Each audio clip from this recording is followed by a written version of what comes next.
So as you can see here, 8 days ago posted on the gay subreddit. The original article is here where an interview was conducted with the CEO of Shift Up, obviously the company that is in charge of Nikke, as well as Stellar Blade. So very, very cool. Um, we will continue Nikke servers for 20 years. Um, it's very ambitious to say that. I mean, there was like key note here I want to discuss about the article, but translating this for the first time into English, I mean this is very ambitious. I don't think that's ever gonna happen.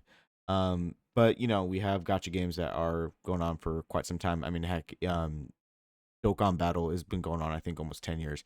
And then One Piece Treasure Cruise 10 years. So maybe 20 years is like a new lifespan capability for very popular gotcha games. But anyways, so two things I want to discuss here, and we're gonna jump down here.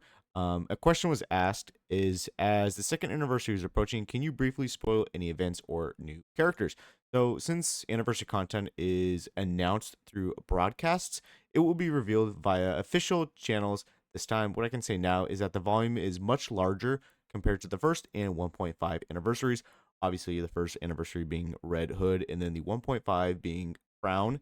So given the fact that they keep wanting like pushing the boundaries to be even greater and greater, I mean, I think the key thing to talk about is the fact how the first anniversary, the Red Ash event, and then the 1.5, the Lost Kingdom event, both of those stories were very compelling and very, very good, introducing new characters. Obviously with the first anniversary we got um Red Hood available to play, but we also get introduced to Cinderella slash Anichiro, who is hopefully going to be the second anniversary character, and then the 1.5 character. Obviously, we got Crown, and then it introduced um I can't think of her name at the moment, but another heretic, Nikke. So further pushing the story boundaries to being even bigger and better. So I'm fully expecting this that the second anniversary is going to be better.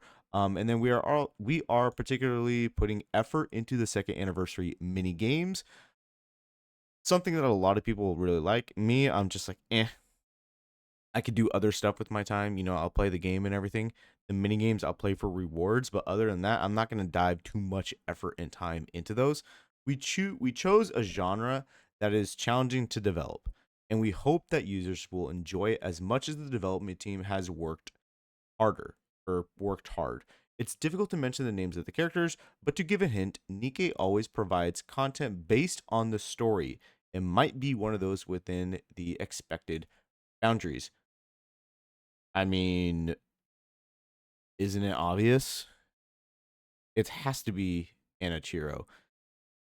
We just like, I don't know if convert is the right word, but like moved her from a heretic to a just a normal Nikke. She does not go by Cinderella anymore. She goes by Anichiro, and she's actually joining the main squad in the story. If you didn't already know, now you know. You kind of have to know those little details for when the stuff comes out. So that is like a major key point. Um, the other aspect that I want to talk about is the performance of recently released collaborations, and regular Nikke is very good. There is increasing performance standardization, but is their response to power inflation.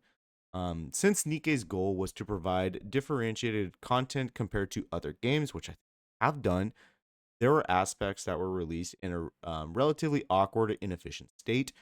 I'm assuming they're referring to the first collab we had with Chainsaw Man, which wasn't good at all. But the following two collabs with Nier and with Evangelion, I think they have actually like stepped it up quite a bit, and it has gotten a lot better. We have been filling those gaps over the past 2 years. We are also listening attentively to opinions related to power inflation. Currently, we're in the stage of refining our direction. As always, we will not ignore user feedback and will take sufficient explanations and responsive measures. Definitely something that I think Shift Up does really good compared to other companies. Looking at you, Bandai, um, not so much Hoyoverse, but mainly you, Bandai, is they will genuinely take user feedback and implement them. Now, you're not going to see that initially right off the bat because characters um, have to get developed way ahead of time. And so by the time they get pushed out, people think, oh, they didn't listen. But, you give it a little bit of time and you'll start seeing the feedback being implemented, which I really, really like. The other thing that goes, piggybacks off of this collaboration is when can we expect to see Stellar Blade collaboration? Obviously, if you didn't know, Stellar Blade is a very popular game. I mean, look at the reviews, and oh, what a coincidence! Shift Up is the developer, so they don't have to go through like a bunch of hula hoops to get the IP to collaborate with Nikke because they own both of those IPs, those brands. So here is what the CEO had to say. It seems that the announcement will be made at a meaningful timing. It is related to an expansion period of something in Stellar Blade. I will provide more information soon. Since it's not the second anniversary, I hope you can fully focus on Nikke during the second anniversary. So this is definitely something I can see them doing. Is that obviously we get the anniversary on the 1st of November, and then I hate saying this, but and then if they want to make money, let me tell you what. We just go down. Whoops, not that. We go down over here to the calendar. Yeah, okay. Anniversary. You have that right out for mainly November. A bunch of different events. You release a very popular Pilgrim and a Chiro. Then we get down to December and we have our wintertime celebration. But for New Year's, boom, smack dab on the 27th or on Christmas Day, you get the Stellar Blade collab. I would not be surprised. Um, I actually kind of expect that to happen.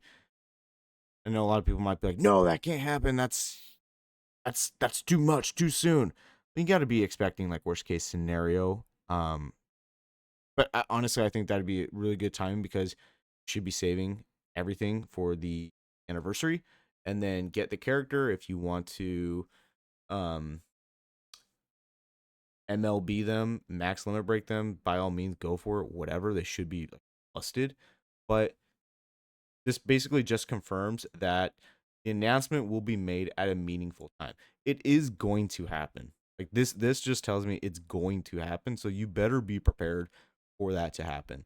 So obviously we have the Halloween stuff going. The next major thing is going to be anniversary. And then I do think around like New Year's, Christmas time or whatever, that we could see the Stellar Blade collaboration.